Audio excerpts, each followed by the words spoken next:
Jumpa lagi di Garuda Update. Assalamualaikum warahmatullahi wabarakatuh.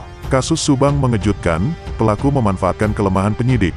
Namun sebelum lanjut di pembahasan, mohon dukung channel ini dulu ya, dengan cara menekan tombol subscribe dan lonceng notifikasinya, agar kalian tak ketinggalan berita terbaru dari channel kami.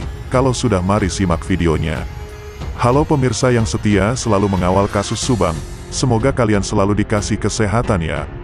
Masih mengenai dengan peristiwa di Subang, peristiwa perampasan nyawa Amel dan Tuti di Subang, perkembangan baru diduga kasus ini, dan akhirnya akan diselesaikan.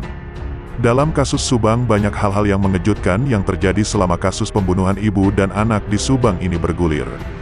Diduga pelaku kasus pembunuh Subang memiliki keahlian sehingga bisa memanfaatkan kelemahan penyidik yang membuat energi dan pikiran penyidik kepolisian sudah sangat terkuras. Tapi polisi mengklaim sudah mengantongi sebagian informasi dari sketsa wajah pelaku yang sebelumnya diungkap ke publik. Seperti diketahui dalam kasus pembunuhan ibu dan anak di Subang, pihak kepolisian juga terus melakukan pemeriksaan terhadap saksi dan alat bukti. Tercatat sudah ada 121 saksi yang dimintai keterangan dan 216 alat bukti yang diperiksa. Kabid Humas Polda Jabar, Kombes Pol Ibrahim Tompo pun memastikan pihaknya sangat berharap kasus Subang dapat segera terungkap dan pelaku kasus Subang tidak akan bisa lolos dari jeratan hukum.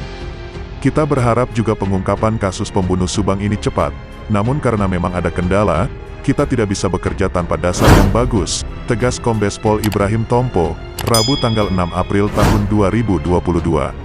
Seorang YouTuber pemerhati atau analisis kasus Subang, Anjas mengungkapkan, lamanya pengungkapan kasus Subang, Jawa Barat itu bukan karena kecanggihan dari pelakunya. Dikutip dari kanal YouTube Anjas di Thailand dan dilansir Garuda Update berjudul, pelaku kasus Subang manfaatkan kelemahan penyidik, diunggah beberapa waktu yang lalu. Anjas mengatakan, ada dugaan tim penyidik melakukan beberapa hal yang tidak mengindahkan SOP. Sebenarnya pelaku pembunuh ibu dan anak di kasus Subang yang menewaskan Tuti Suhartini, ibu, dan Amalia Mustika Ratu, anak itu tidak jago-jago amat, dalam artian pandai menghilangkan jejak, ungkap Anjas. Tapi itu karena memang ada keteledoran yang dilakukan tim penyidik terutama pada saat awal-awal kasus ini muncul di 48 jam pertama, ujarnya. Anjas memaparkan, dalam 48 jam pertama adalah waktu yang sangat krusial untuk mengumpulkan barang bukti yang akan menjadi alat bukti kuat, dalam hal ini kasus pembunuh ibu dan anak di Subang.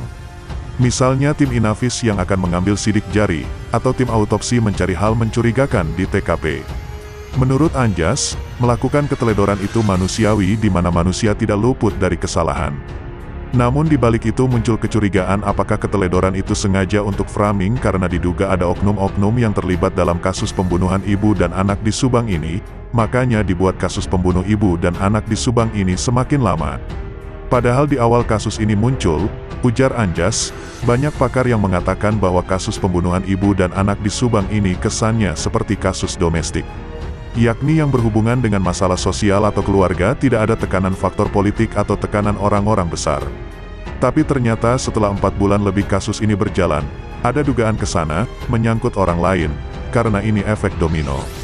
Maksudnya kalau ini terbongkar nanti akan muncul kasus-kasus lain yang juga akan ikut terbongkar, papar Anjas. Anjas juga mengatakan, adalah hal yang wajar jika muncul tudingan ada yang salah dengan tim Inafis dalam mengambil sidik jari yang mungkin tidak detil atau telat.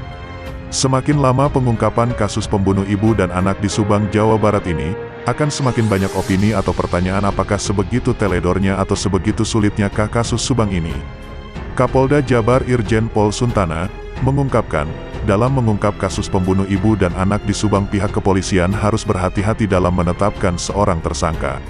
Pasalnya, penetapan tersangka harus didasari dengan aspek hukum yang jelas.